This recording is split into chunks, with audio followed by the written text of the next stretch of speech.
nesta videoaula, iremos caracterizar os métodos científicos empregados na ciência. A ciência se constitui a partir do método científico, e aí eu me reporto à ciência moderna, né, que demarcou-se aí um método específico, matematizável do fenômeno, né, para se analisar e interpretar um fenômeno. Né?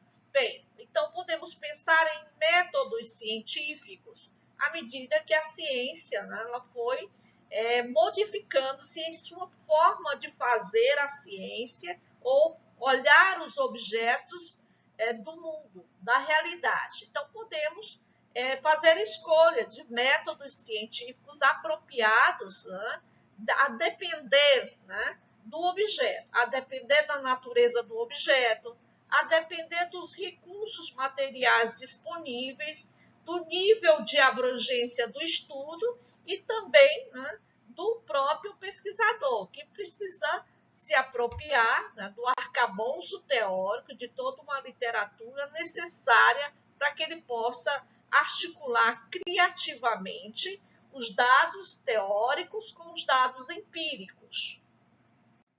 De acordo com a literatura da metodologia científica, há dois grandes grupos em que se classificam os métodos científicos. Há os métodos de abordagem, que nos fornecem uma base lógica da investigação, um olhar, né, para se interpretar os fenômenos e a realidade, e há métodos de procedimentos, que também são chamados métodos procedimentais, métodos específicos, que esclarecem as técnicas que deverão ser adotadas durante o processo da pesquisa científica. O primeiro método de abordagem que iremos caracterizar é o método dedutivo. O método dedutivo é a contribuição de Descartes, Spinoza e Leibniz. Tá? Então, é um tipo de raciocínio que parte do geral para o particular. Tá? Então, vejamos alguns exemplos aqui. Todo homem é mortal é a premissa geral. Pedro é homem, é uma constatação. Depois conclui-se, Pedro é mortal.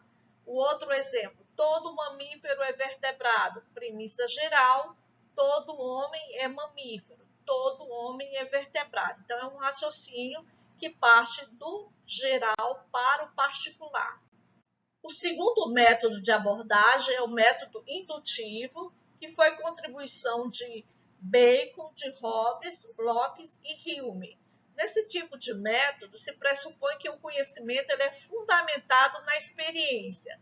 Não leva-se em conta aí os princípios pré-estabelecidos, como faz o método dedutivo. Então, a generalização ela ocorre a partir das observações feitas da realidade concreta. Vamos ver um exemplo aqui.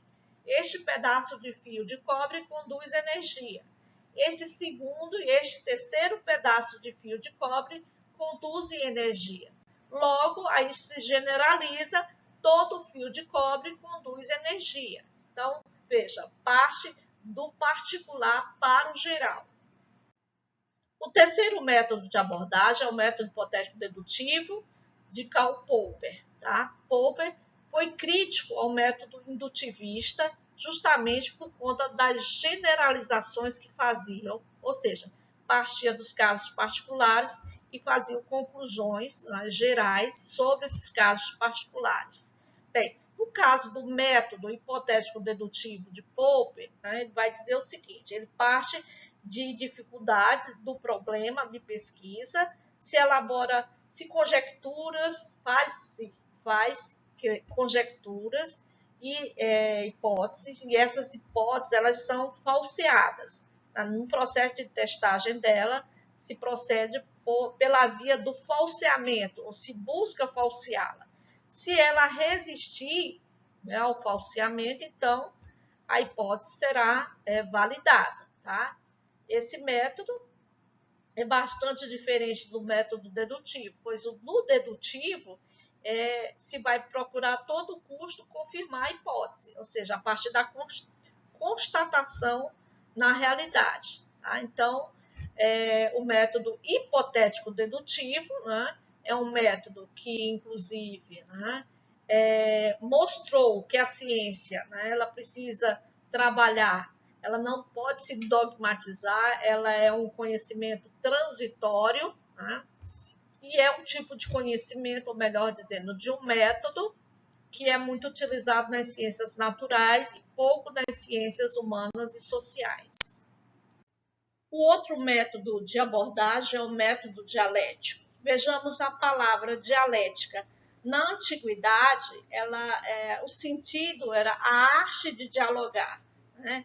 Esse sentido, né, ele foi sendo aprimorado. Então, as bases da dialética moderna estão em Hegel, né, onde ele faz toda uma discussão e tem fundamentos em que passa a olhar, né, a vida, as mudanças a partir da história, né? Então, a lógica e a história da humanidade, elas seguem uma tradição dialética. Ou seja, quando se fala de dialética aqui, a gente olha os objetos, os fenômenos se influenciando e daí, né, operando transformações, operando mudanças. Na visão de Hegel, né, o que vai determinar o desenvolvimento da história são as ideias, é o espírito humano. Já Marx vai dizer não, o que vai nos dar, digamos, um olhar mais consistente sobre a realidade é como o homem se produz materialmente. Né?